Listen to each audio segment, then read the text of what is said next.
今天要介绍的是浅草、阿美横丁以及龟友地区，这3个地点位置比较相近，所以可以安排在同一天逛哦。首先，我们搭地铁来到浅草，这边最著名的景点就是雷门了。跟着指标从 A4 出口出去，出来以后往右走，有一间餐厅，也有可以寄放行李跟租借和服的店家。这边也有一间一方水果茶。隔壁是一间纪念品店，前面走到底左转，这边是一条商店街，有餐厅啊、药妆店，也可以买到浅草雷门的伴手礼。对面就是雷门啦，这边往右边看可以看到晴空塔，距离也很近，也可以顺路安排到晴空塔走走。这边是等等的逛街路线，待会会依序介绍雷门、浅草寺周围的商店街。我们过马路来到对面，会看到这里人超多。这个大大的雷门红灯笼是日本东京最具代表性的地标，也是很多观光客来到东京必访的打卡景点。如果你想要避开人潮，早一点，大概6、7点左右到，就会比较没什么人。分别立于大门左右两侧的是雷神和风神雕像，在大灯笼底部也可以看到有龙形雕刻。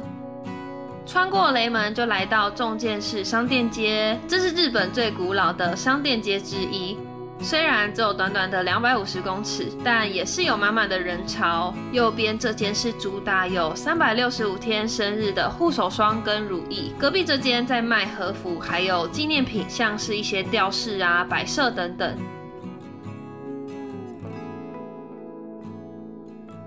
旁边这间有卖一些明信片，在隔壁有卖包包跟零钱包，再往前也是纪念品跟和服店。旁边有卖纪念 T 恤跟纪念小物。这边右边走过去是新重建市商店街，后面会介绍。这里有吉拿棒跟天妇罗等等的小吃，旁边有零钱包跟纸扇。再来这间是帽子店，有各式各样的帽子，还有一间筷子专卖店，筷子也是很多人会拿来当伴手礼或是纪念品的商品。这边总共大约有90间店家，除了有很多的手工艺品之外，也有现代的商店，还有一些轻食小吃。其中人形烧就是这边的特产，也是浅草寺的3大名物之一，是用面粉、鸡蛋跟砂糖为原料，混合后用模具烘烤而成的日式点心，有红豆馅跟没有豆馅的2种。模具的造型主要有七福神跟浅草雷门，另外也有像是煎饼、天妇罗等等的。旁边可以看到晴空塔，这里也有一条传法院通商店街。继续往前，这边一样有很多纪念品店跟小吃，也有卖包包。在这边一路逛街跟品尝小吃，接着走到底就会到浅草寺了。这个挂了小周町红灯笼的宝藏门也是一个景点。穿过宝藏门之后，就会看到浅草观音寺本堂，这边是日本东京最古老的寺庙，这边不用门票，一年会有高达3000到4000万人参拜。左右两边会看到可以抽签的地方，据说浅草寺抽签非常灵验，但抽到凶的几率很高。来到这边投下100日元以后，就可以摇签筒抽签啦，依据掉下来的号码拿签诗。如果你抽到吉或是中吉还有大吉的话，你就可以带回家。那如果你是抽到凶，记得要好好的绑在旁边的寺庙树上，才可以把坏运留在这边。另外，你也可以买御守，有学业啊、良缘、交通安全啊、安产等等的都有。比较特别的是有雷门的造型、金龙的灵手跟招财小锤子。往前可以到本堂参拜，参拜前你记得要先洗手跟净化身心。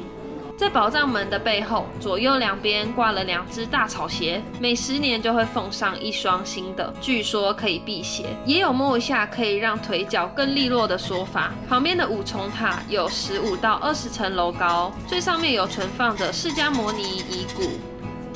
接着来逛重建市商店的另外一边，这边有卖很多包包，隔壁有卖纪念品。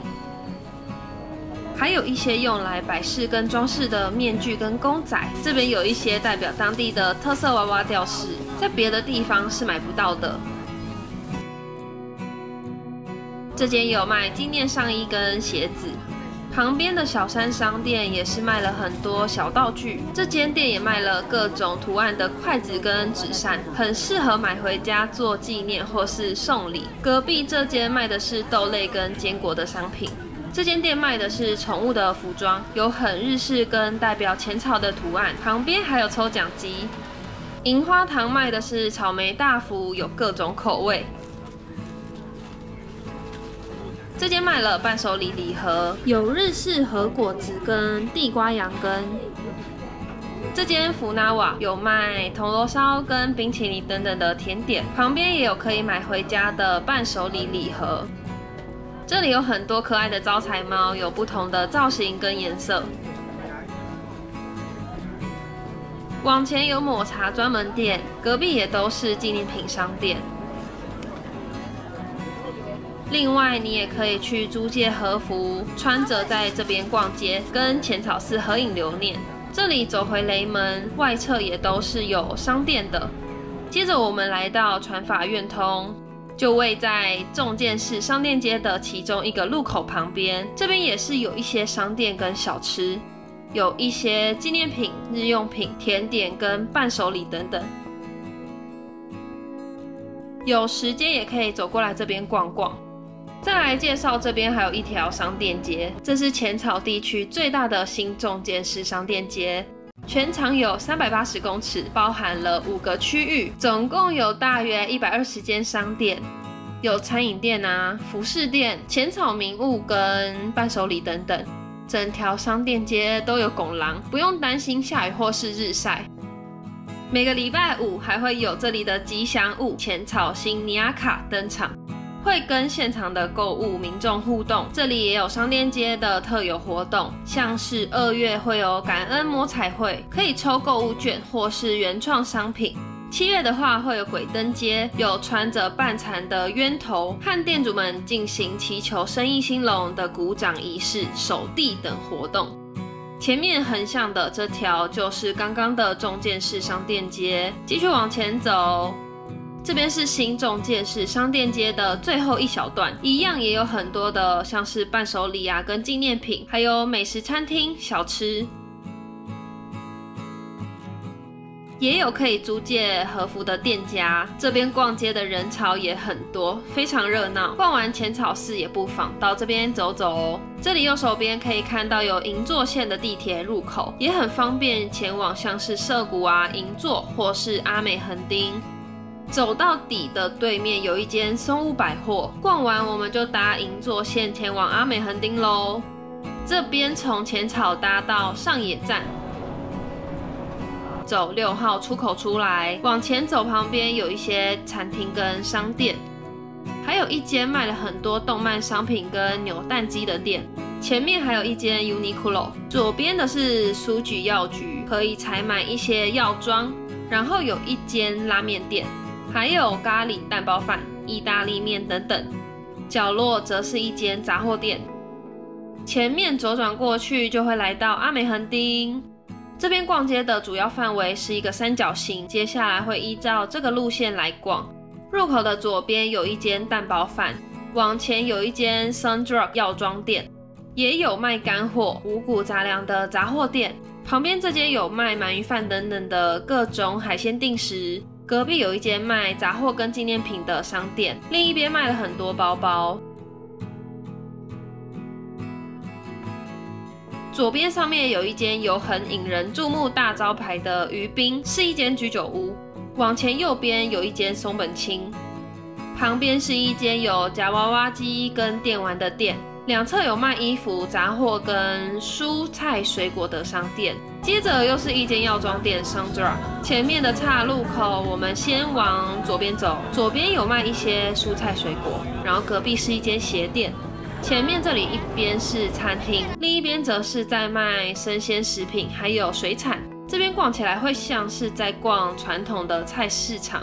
这边开始聚集了很多餐厅小吃，门口都会摆放很多的桌椅，让顾客坐下来用餐。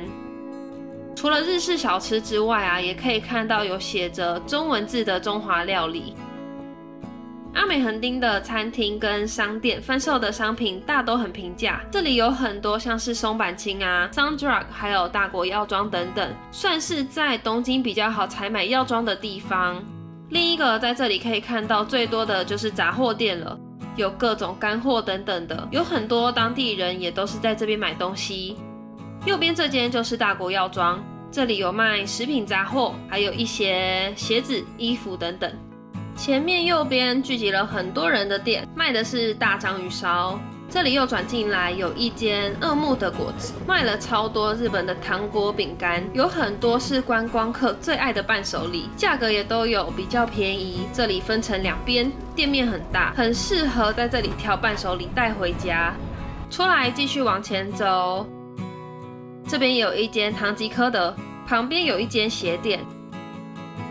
接着我们往右边走，从这里走到刚刚的另外一条商店街，这边也有一间大国药妆，还有一间拉面店。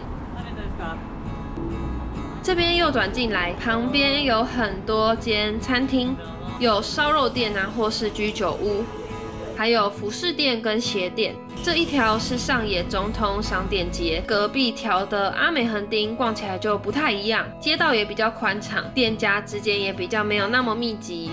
这边大多是餐厅跟服饰店，商店的类型都比较现代。继续往前走，越靠近阿美横丁，才会觉得这边街道又变窄了。这里也有平价的服饰店，还有书局药局。右边有鞋店以及童装外套。左边是眼镜店，另一边有居酒屋跟行李箱。前面这边可以看到一些杂货，像是袜子、皮带跟衣服等等，也印有上野代表性的熊猫图案。前面我们就回到了刚刚走过的那条街，也就把这一区块逛得差不多啦。上野恩赐公园里面有好几间博物馆跟美术馆，以及上野东照宫、上野大佛等等，在樱花季也是赏樱的好地方。上野动物园就位在上野恩赐公园里面，是日本最古老、最有名的动物园。有2只熊猫进驻以后，上野的标志也成为熊猫，随处可见。下一站我们前进龟有地区，从上野出发，需要先搭日比谷线到北千住车站，再转搭千代田线到龟有。抵达龟有站往北口走，一出去就会看到两津勘吉祥，热情的迎接大家来到龟有。再来下一个可是不太好找的，过个马路之后右转会看到一个金色粒子铜像，它的大小跟刚刚的两津有点落差。跟栗子拍完照后，来到对面有很多的餐厅商店。第一间是中华料理，有拉面跟类似像烩饭的餐点。旁边这看到一个老爷爷是卖咖喱猪排等等的便当。这间咖啡所是连锁店，台湾也有分店，叫做克梅多咖啡。再来是人人皆知的丸龟制面，日本的分店会有一些不太一样的菜色，喜欢的人也可以到日本尝试限定的餐点。再往前走会看到大阪王酱跟松屋，还有绿色招牌的摩斯汉堡，在台湾也有少数的分店。往前右手边是米生轩，以一汤三菜文化的猪排定食，这间也是餐点以定食为主。左边看到全家的巷子，进去继续去捕捉一些龟有公园里的两津铜像。公园入口进去，右边马上看到的是休息中的两津像，坐在长椅上的两津勘吉，这个是纪念乌龙派出所连载35周年的铜像。左边的话也是小号，比着双剪刀手的两津，这个真的合照超可爱。这边走回龟有车站，往南口的方向走。一样，一出站就会看到非常显眼的龟有好搭档两津、中川还有栗子。这个铜像是在2016年8月建好的彩色铜像，右边这边还印有漫画原作者秋本老师的手印。这些是龟有车站周边的餐厅店家。顺着右边走，会找到下一个两津勘吉祭典福像，铜像做得非常活泼。再往中间一点的等车站这边，会有另外一尊欢迎光临龟有的两津像。因为非常生活的坐在长椅上，所以会有很多人跟两金坐在一起。继续往前走，右边转进去是一个小小的商店街，麦当劳是入口，走进去。左边这个是串烧居酒屋，右边也有咖啡厅跟肯德基。这条商店街有60%以上的店家是没有开门营业的。这间是这条商店最亮也最多人的商店，乙式屋，有贩售拉面餐点啊，也有豆大福、团子跟糕饼类。右边巷子转进来，我们要去找第8个两金铜像。这个是穿着森巴服、戴着墨镜的两金看吉。我们再回到刚刚的商店街，这是一个高质感的美容院。还有日本很夯的扭蛋专卖店。前面到了这个三角岔路，代表第9个铜像来了，就在这间应该是当铺还是商店的旁边。这里有少年时期的两金看吉跟他的伙伴，而且还有伸出手可以握手哦。继续商店街走下去。日本很多像这种的古着店，这边的商店也都是以当地人为主，没有很多的观光元素。主要是因为乌龙派出所，它的取景地点也是在龟友，所以喜爱乌龙派出所两金看吉的粉丝，可以运用半天的时间来到龟友车站，朝圣一下这些经典场景。到底之后右转，可以去找第10个铜像本田君。虽然也是小小的铜像，但做得栩栩如生，一看就想起那个下摩托车就很羞涩的本田。回到刚刚的入口，继续直走，往 Ariel 百货方向走。我们过马路，走到对面车道，寻找第11个铜像，笑哈哈两金，双手插口袋，哈哈大笑，非常惬意的站在路边。再往前走，就会看到左边大大的 Ariel 百货。商场里面的餐厅饮食有很多可以选择，是一个大大的美食街空间，也可以稍作休息的地方。前面是大间的美食广场，咖啡跟面包店。这间 Flying Tiger 是丹麦设计的全球连锁店，贩售的是一些会带来惊喜啊、启发并让你微笑的产品。杂货种类丰富，应有尽有，从一般文具用品到厨房用具，甚至是创意啊、益智类等等。像这个就是一个外形以咖啡杯为主，杯盖的地方做旋转，设计成垃圾桶。百货里面也有一些有名的日系服饰品牌，像是 Nico and 在台湾的单价是中高价位的，在日本购入真的是便宜又划算。还有香氛浴罩类的 Lush 美妆以及日本美食摊贩。这边的衣服品牌真的都有大大的折扣，本身的单价不会很高，还可以再享有打折跟退税，真的很超值。来到日本也不能错过的 Uniqlo 跟 H&M 发热衣啊跟保暖外套也是不可以错过的商品。纪伊国屋书店这个空间环境也很舒服。旁边的 Loft 是日本有名的生活杂货专卖店，这间非常大间，主打提供灵活的时代需求或氛围，潮流的生活。这间 Ariel 百货服装品牌很多，不局限于女装，也有另外很多的儿童专卖以及男装，每层楼都有不同的店家风格，还有满满的优惠，可说是非常好逛。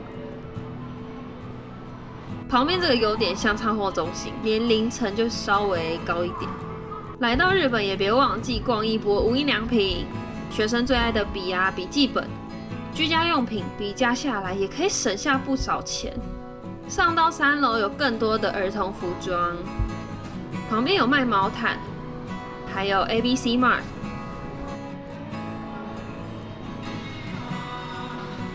也有 Three Coins Plus 是贩售稍微高级一点的居家用品。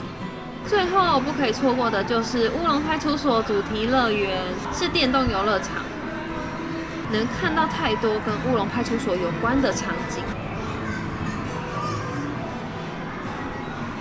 也有很多只能在这里才能买到的限定商品，偶尔还会举办一些独家的活动。百货公司3楼也有设置 Movix 电影院，如果有兴趣的朋友也可以安排一场日本电影哦。